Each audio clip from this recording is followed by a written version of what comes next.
Matius pasal 27 ayat 1 sampai 65. Matius pasal 27 ayat 1 sampai 10. Yesus diserahkan kepada Pilatus. Kematian Yudas. Ketika hari mulai siang, semua imam kepala dan tua-tua bangsa Yahudi berkumpul dan mengambil keputusan untuk membunuh Yesus. Mereka membelenggu dia, lalu membawanya dan menyerahkannya kepada Pilatus, wali negeri itu. Pada waktu Yudas yang menyerahkan dia melihat bahwa Yesus telah dijatuhi hukuman mati, menyesalah ia. Lalu ia mengembalikan uang yang 30 perak itu kepada imam-imam kepala dan tua-tua dan berkata, "Aku telah berdosa karena menyerahkan darah orang yang tidak bersalah." Tetapi jawab mereka, "Apa urusan kami dengan itu? Itu urusanmu sendiri." Maka ia pun melemparkan uang perak itu ke dalam bait suci, lalu pergi dari situ dan menggantung diri. Imam-imam kepala mengambil uang perak itu dan berkata, "Tidak diperbolehkan memasukkan uang itu ke dalam peti persembahan, sebab itu uang darah."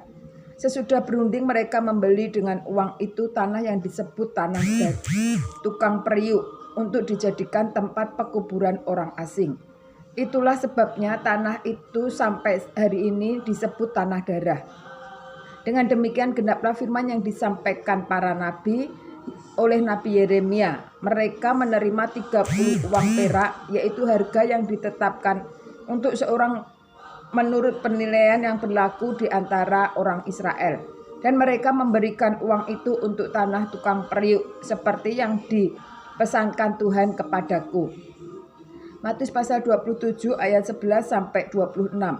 Yesus di hadapan Pilatus. Tuhan Yesus dihadapkan kepada wali negeri di mana wali negeri bertanya kepadanya, "Engkaukah raja orang Yahudi?" Jawab Yesus, "Engkau sendiri mengatakannya." Tetapi atas tuduhan yang diajukan imam-imam kepala dan tua-tua terhadap dia, ia tidak memberi jawab apapun. Maka kata Pilatus kepadanya, "Tidakkah engkau dengar betapa banyak tuduhan saksi-saksi ini terhadap engkau?" Tetapi ia tidak menjawab suatu kata pun, sehingga wali negeri itu sangat heran. Telah menjadi kebiasaan bagi wali negeri itu untuk membebaskan satu orang hukuman pada tiap-tiap hari raya itu atas pilihan orang banyak. Dan pada waktu itu ada dalam penjara seorang yang terkenal kejahatannya yang bernama Yudas Barabas. Karena mereka sudah berkumpul di sana, Pilatus berkata kepada mereka, "Siapa yang kamu kehendaki kubebaskan bagimu? Yesus Barabas atau Yesus yang disebut Kristus?" Ia memang mengetahui bahwa mereka telah menyerahkan Yesus karena dengki. Ketika Pilatus sedang duduk di kursi pengadilan, istrinya mengirim pesan kepadanya, "Jangan engkau mencampuri perkara orang benar itu. Sebab karena dia aku sangat menderita dalam mimpi tadi malam." Tetapi oleh hasutan imam-imam kepala dan tua-tua, orang banyak bertekad untuk meminta supaya Barabas dibebaskan dan Yesus dihukum mati. Wali negeri menjawab dan berkata kepada mereka, "Siapa di antara kedua orang itu yang kamu kehendaki kubebaskan bagimu?" Kata mereka, "Barabas." Kata Pilatus kepada mereka, "Jika begitu, apakah yang harus kuperbuat dengan Yesus yang disebut Kristus?" Mereka semua berseru, "Ia harus disalibkan." Katanya, "Tetapi kejahatan apakah yang telah dilakukannya?" Namun mereka makin keras berteriak, "Ia harus disalibkan." Ketika Pilatus melihat bahwa segala usaha akan sia-sia, malah sudah mulai timbul kekacauan, ia mengambil air dan membasuh tangannya di hadapan orang banyak dan berkata, "Aku tidak bersalah terhadap darah orang ini. Itu urusan kamu sendiri." Dan seluruh rakyat itu menjawab, "Biarlah darahnya ditanggungkan atas kami dan atas anak-anak kami." Lalu ia membebaskan Barabas bagi mereka, tetapi Yesus disesahkan lalu diserahkan untuk disalibkan. Matius pasal 27 ayat 27 sampai 31. Yesus diolok-olokkan. Kemudian serdadu-serdadu wali negeri membawa Yesus ke gedung pengadilan lalu memanggil seluruh pasukan berkumpul sekeliling Yesus. Mereka menanggalkan pakaiannya dan mengenakan jubah ungu kepadanya. Mereka menganyam sebuah mahkota duri dan menaruhnya di atas kepalanya, lalu memberikan dia sebatang bulu di tangan kanannya dan Kemudian mereka berlutut di hadapannya dan mengolok-olokkan dia. Katanya, "Salam, hai orang Yahudi." Mereka meludahinya dan mengambil bulu itu dan memukulnya ke kepalanya. Sesudah mengolok-olokkan dia, mereka menanggalkan jubah itu daripadanya dan mengenakan pula pakaiannya kepadanya. Kemudian mereka membawa dia keluar untuk disalibkan. Matius pasal 27 ayat 32 sampai 44. Yesus disalibkan. Ketika mereka berjalan keluar kota, mereka berjumpa dengan seorang dari Kirene yang bernama Simon. Orang itu mereka paksa untuk memikul salib Yesus. Maka sampailah mereka ke suatu tempat yang bernama Golgota, artinya tempat tengkorak. Lalu mereka memberi dia minum anggur bercampur empedu. Setelah ia mengecapnya, ia tidak mau meminumnya. Sesudah menyalibkan dia, mereka membagi-bagi pakaiannya dengan membuang undi. Lalu mereka duduk di situ menjaga dia. Dan di atas kepalanya terpasang tulisan yang menyebut alasan mengapa ia dihukum. Inilah Yesus, Raja orang Yahudi. Bersama dengan dia disalibkan dua orang penyamun, seorang di sebelah kanan dan seorang di sebelah kirinya. Orang-orang yang lewat di sana menghujat dia dan sambil menggelengkan kepala. Mereka berkata, "Hei engkau yang mau merubuhkan bait suci dan mau membangunnya kembali dalam 3 hari.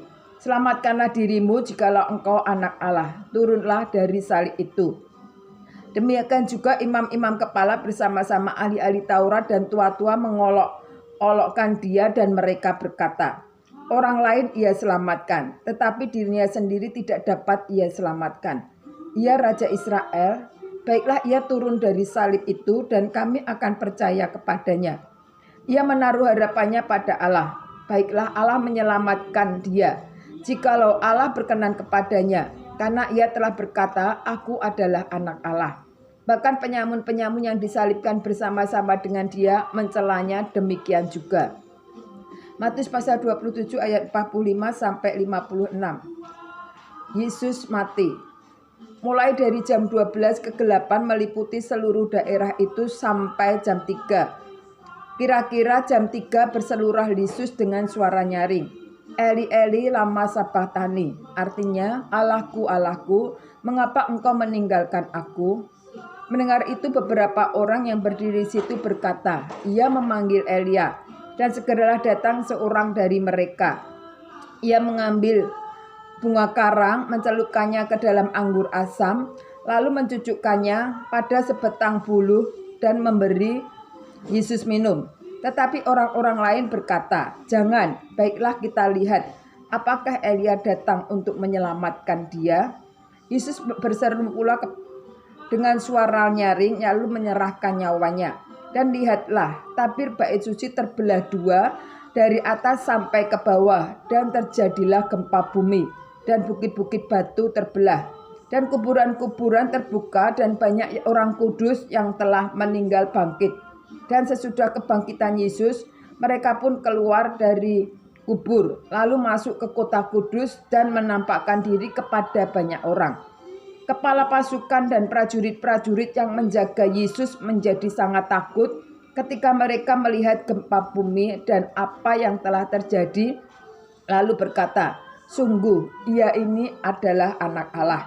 Dan ada di situ banyak perempuan yang melihat dari jauh, yaitu perempuan-perempuan yang mengikuti Yesus dari Galilea untuk melayani dia.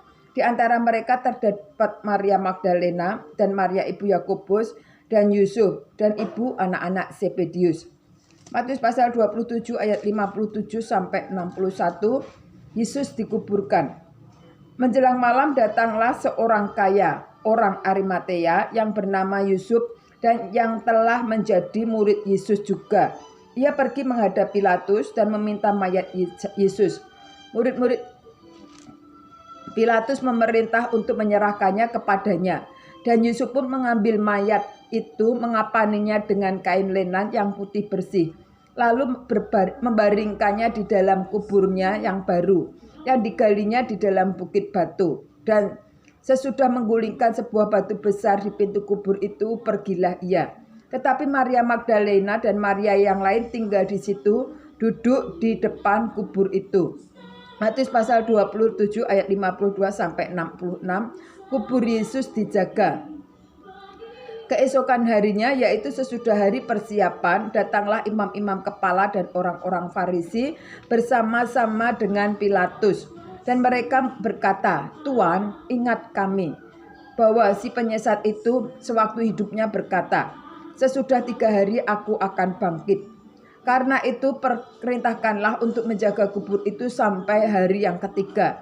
Jikalau tidak, murid-muridnya mungkin datang untuk mencuri dia, lalu mengatakan kepada rakyat, 'Ia telah bangkit dari antara orang mati,' sehingga penyesatan yang terakhir akan lebih buruk akibatnya daripada yang pertama." Kata Pilatus kepada mereka, "Ini penjaga-penjaga bagimu. Pergi dan jagalah kubur itu sebaik-baiknya." Maka pergilah mereka, dan dengan bantuan penjaga-penjaga itu mereka memeterai kubur itu dan menjaganya.